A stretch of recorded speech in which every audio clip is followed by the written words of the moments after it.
Threesomes, the ultimate fantasy that can turn into the ultimate nightmare. Look, threesomes can be incredible, or they can blow up your entire relationship. The difference comes down to a few key moves that most couples are completely ignoring. This episode right now is going to be your playbook for having mind-blowing threesome experiences without destroying everything that you and your lovely lady have built together. Because when threesomes go right, they're legendary. But when they go wrong, you're Googling those divorce lawyers, all right? So let's make sure that yours goes right. Welcome back to The Naked Connection. This is the show that supports driven men to reach sexual mastery and build deep connections. What's up, you guys? It's Kirsten. And before we go any further, please take a moment and hit that subscribe button and maybe even leave the show a review, because the more reviews the show gets, the better the show does, the more the show is shown to the world, which all means the more amazing men like you get to learn, grow, and become legendary. So hit that subscribe button right now. Now look, I have seen couples come into a session after threesome experiences that were so traumatic and horrible, they were seriously considering divorce. So before you jump onto Reddit looking for that unicorn or start sliding into someone's DMs, we need to talk strategy. Today, I'm going to share the essential framework for having threesome experiences that actually can strengthen your relationship instead of destroy it. And trust me, the difference between success and disaster often comes down to just a few key principles that most people aren't paying attention to. So grab your coffee or whatever gets you going, and let's get some.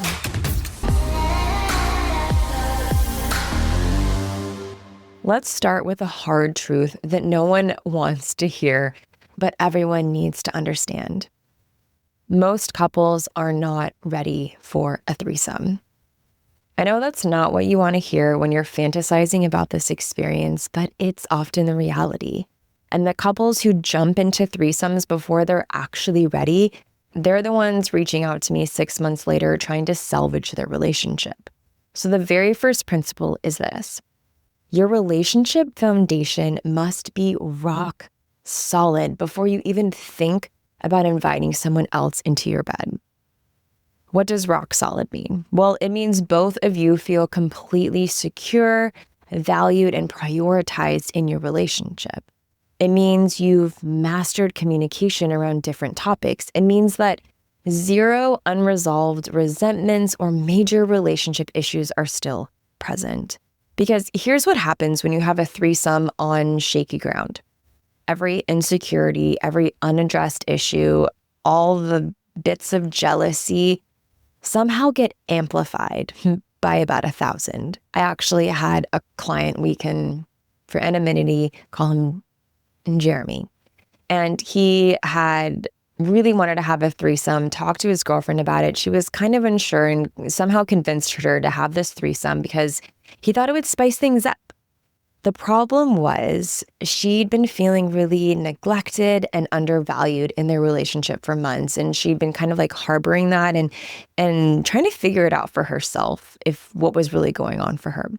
So when she watched him give intense attention to another woman during their threesome, it confirmed every fear in her being that she had about not being good enough for him. The threesome did not spice things up. It actually ended their relationship. So before you start browsing those profiles or talking to potential thirds, do an honest assessment. Are we both feeling completely fulfilled and secure in this relationship right now? If the answer is anything other than a resounding yes, consider waiting. You work on your foundation first because threesomes don't fix relationship problems. They expose them in the most brutal way possible. I think sometimes people do this with kids. They're like, oh, let's have a kid and it will fix things. It's like, what? No. right? So I think this is a similar situation, but in the space of inviting in a third, but this time it's like a sexy woman or man, who knows? So pause and ask yourself that question. I think a great way to think about it is our relationship cup full? Because if it's full and we want it to overflow, you're in a very different space than our cup is like, I think there's a hole in the bottom of it and we're about halfway. But maybe if we put this third person in here a couple times a year, that might add a little water in. Do you notice how different that is? So do that check with yourself. Assuming that you have done the work, right? Maybe you were initially a no to that question. You did a lot of work and you feel like now our relationship is really stable. It's rock solid. Assuming that you've done that work and you're both genuinely excited about exploring together, let's talk about finding that right person. Let's be honest. You want to be that man. The man that she can't stop replaying in her mind. The man who makes her breath catch, who leaves her dripping with anticipation, who has her begging for more before you're even touching her. Here's the thing. Great lovers, they aren't born. They are built through skill, through presence, and through deep confidence that radiates in and out of the bedroom. That is exactly what my Legendary Lover training gives you. This isn't a list of bedroom hacks.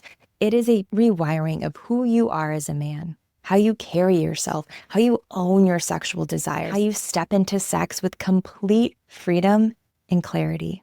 In the Legendary Lover training, you will learn practices that expand your confidence, sharpen your focus, and ground you so deeply that she feels it in every touch, in every look, and in every breath.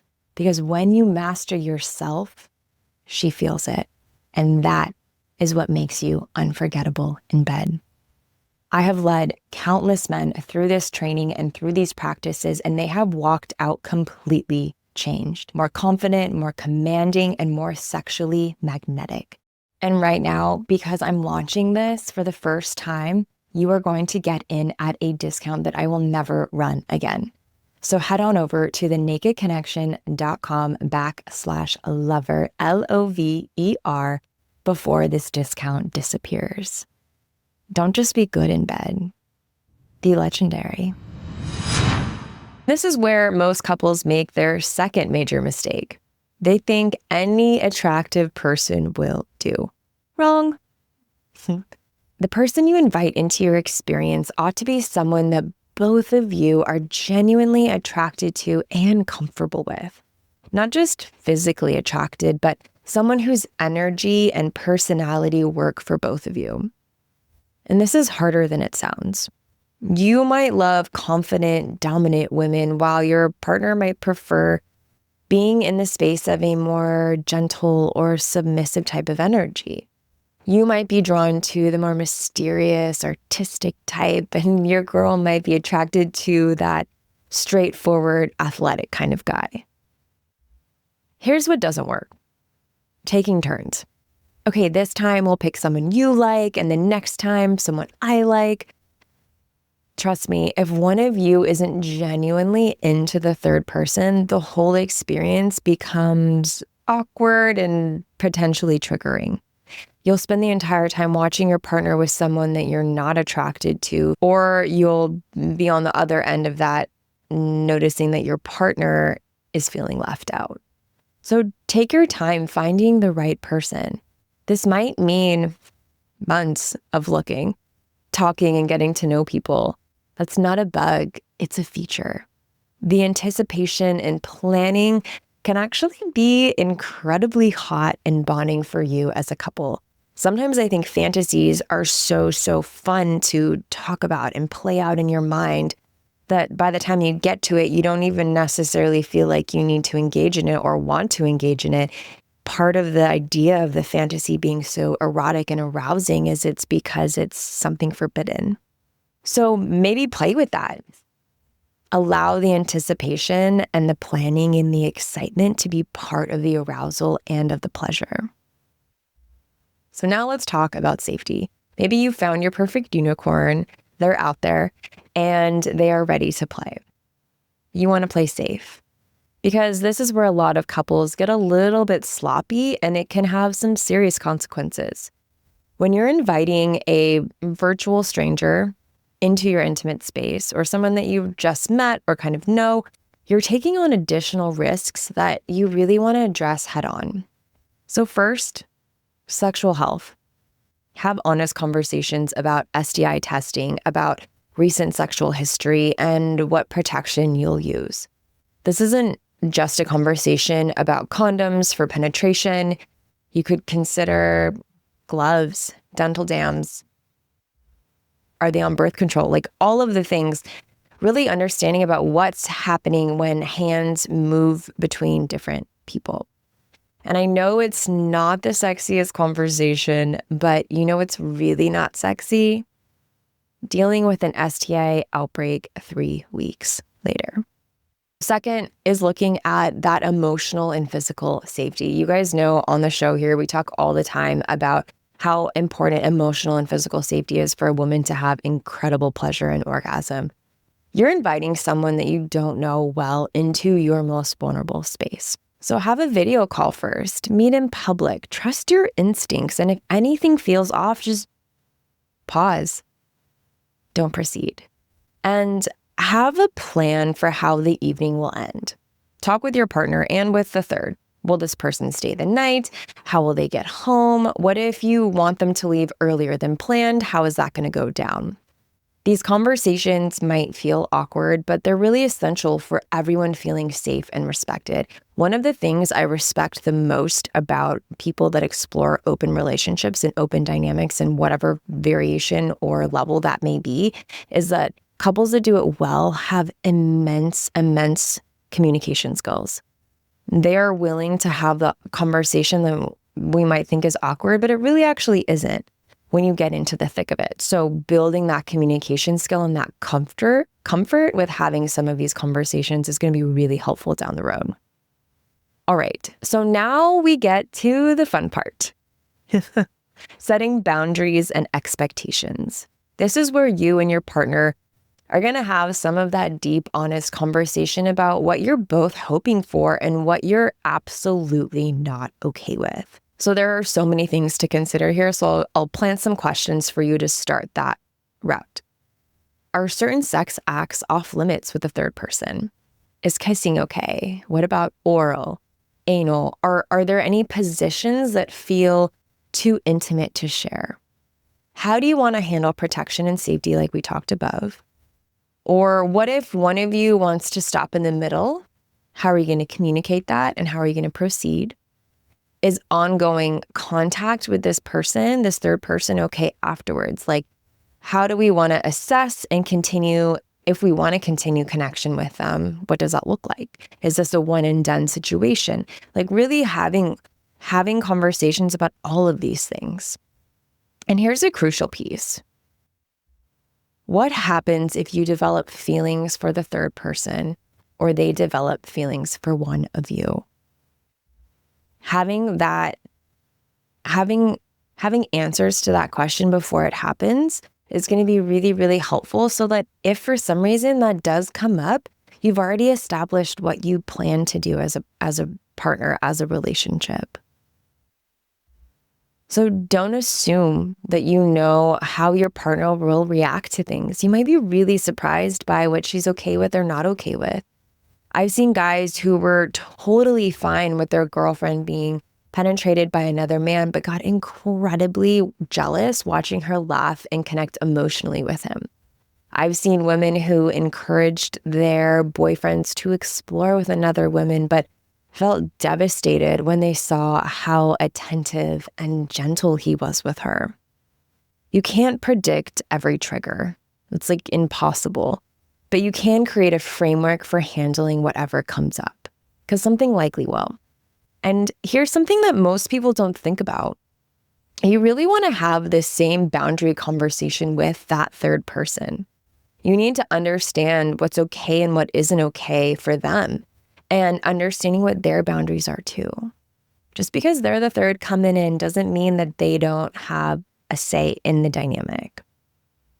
So speaking of building that rock solid foundation that we talked about earlier, if you are realizing that you and your girl need to level up your communication and intimacy skills before exploring something like a third, I've got something that can help you. My Legendary Lover training program is designed specifically for men who want to master not just sexual technique, but the deeper skills of connection, of communication, and of sexual confidence that make you really irresistible to women. So, because here's the thing, the guy who's had the most success with advanced sexual experiences like threesomes, they're the ones who've already mastered fundamentals of how to create safety in a space, how to build trust with a partner, and how to communicate their desires effectively.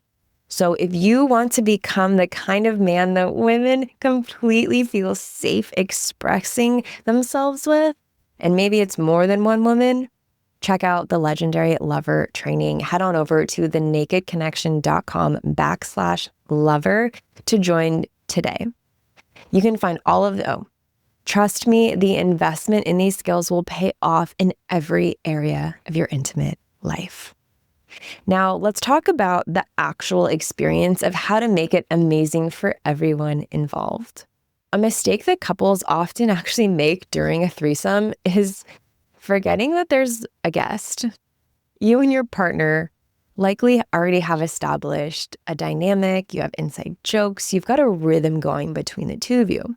That third person is stepping into that without any of that history or understanding. So make some extra effort to include them, checking in with them, and making sure they feel desired and valued throughout the experience. This doesn't mean that you are going to ignore your partner. It means you're consciously managing the attention and energy to keep everyone engaged. And here's a practical tip that can really change your experience. So focus on giving rather than receiving. When you're not sure what to do next, or when you're feeling kind of left out in a moment, shift your attention to what you can offer the other people in the room. So if you're starting to notice that you're feeling jealous watching your partner with someone else, focus on what you can give to both of them. Maybe that's a massage. Maybe it's creating a more sensual atmosphere. Maybe it's joining in with touch or words of encouragement or caressing a different part of their body. This does two things. So it keeps you actively engaged rather than stuck in your head with negative thoughts. And it positions you as someone who adds value to the experience rather than someone competing for attention. So let's address the elephant in the room, performance pressure. Guys, if you're with two women, you might suddenly worry about satisfying both of them. And women, if you're with two men, you might feel pressure to be some kind of sexual superhero. But here's your permission to slow things down. Threesomes do not need to be porn-level athletic performances, right? In fact, the best ones often involve a lot of slow, sensual exploration, kissing, touching, massaging, building anticipation. If someone's having trouble getting hard or getting wet because of the pressure, don't make it a big deal. Shift the focus on pleasure that doesn't require erections or wetness. There's so much that you can explore with your hands, with your mouths, and creating pleasure, creating touch. So the goal isn't to check every sexual act off some imaginary list while you're having this threesome. Make the goal to be to connect, to experience pleasure, and to share exploration. We are really moving through a lot here, and I want to make sure that we talk about something that's going to happen whether you expect it to or not. Someone is likely going to feel triggered during the experience, small or large. Maybe you'll watch your partner's face light up in a way you've never seen before, or maybe you'll feel suddenly possessive when you see someone else's hands on your person. Maybe you'll feel insecure about your body or your performance.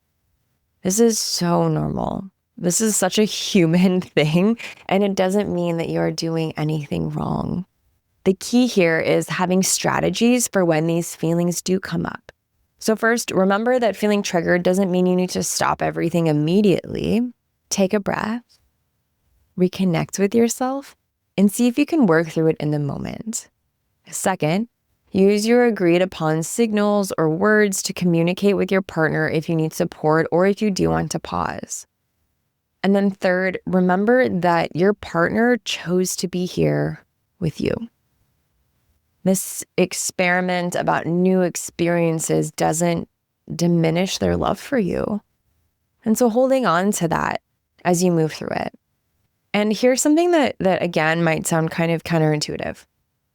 Try to find appreciation for your partner's pleasure, even when it's with someone else. So the opposite of jealousy is this word called compersion, which is to feel happy about the pleasure of another person, simply stated. And I know that's some advanced level thinking, but when you can genuinely feel happy seeing your partner experience pleasure and excitement, it transforms the entire experience from one of really kind of competition to one of celebration. And after your threesome, you absolutely want to debrief with your partner. I would say that this is not optional. This is really like relationship maintenance 101. So set aside some time within a day or two to talk through the experience and, give a little space between the experience and when you sit down to have this debrief, exploring what felt amazing, what was challenging, what surprised you, what would you want to do differently next time? Will there be a next time? Will there be a next time with this person? And the critical part here is that if either of you feel hurt or uncomfortable at any point, talk about it openly. The goal isn't to determine who was right or wrong. The goal is to understand each other's experiences and figure out how to really move forward in a way that actually strengthens your connection. Maybe you've discovered that certain acts feel too intimate to share. Or maybe you've realized that you need more check-ins during the experience. Perhaps you found out that your partner needs extra reassurance afterwards. Or maybe you recognized, we decided we didn't want them to stay the night, but we kind of felt weird sending them home and we both wanted them to be there. All of this information is such gold for making future experiences even better. So some practical do's and don'ts that can make or break your experience. First, take time to build connection with your third person before jumping into sex. Stay present rather than getting lost in fantasies or comparisons. Communicate throughout that experience, not just before and after. And do show appreciation for everyone involved. As for the don'ts, avoid using alcohol or substances to deal with nervousness that you need to be fully present. You really want to be fully present. Avoid comparing yourself to that third person. Avoid recreating that porn scene unless everyone's explicitly into that. Do what you can not to ignore your partner's needs while you focus on the new person. And don't assume that this experience means you're ready for ongoing non-monogamy. Before we wrap up, I want to make one final note. Threesomes, they are not for everyone, and that is completely okay. Some people discover through fantasy or discussion that they're genuinely not interested in sharing their partner with anyone. Some realize that their jealousy or insecurity is too strong to make it an enjoyable time. There's nothing wrong with deciding that monogamy or no longer having threesomes is what works best for your relationship. So resist allowing that social pressure or even partner pressure to push you into sexual experiences that don't align with what is true for what you want. Here's what I want you to take away from today's episode. Threesomes can be incredible experiences that bring couples closer together and create amazing memories. But they require preparation, communication, emotional maturity, and a really solid relationship foundation. If you're going to explore this, do it right. Take your time, prioritize your relationship, focus on everyone's pleasure and comfort, and remember that the goal is connection and fun, not some performance. All right, that is it for today's episode of The Naked Connection. If this topic brought up questions or you want to share your own experiences, please drop a comment below or slide into my DMs. Let's talk about it. And if you're ready to take your relationship and your sexual communication to the next level, do not forget to subscribe to the show so that you don't miss a single episode. Remember, great sex isn't just about technique. It's about connection, communication, and being brave enough to explore what you really want. Until next time, this is Kirsten, and you guys, let's get some. Thank you so much for tuning in to this episode of The Naked Connection. Be sure to subscribe so you don't miss another episode. Trust me on this, your sex life and that special someone in your life will thank you for it.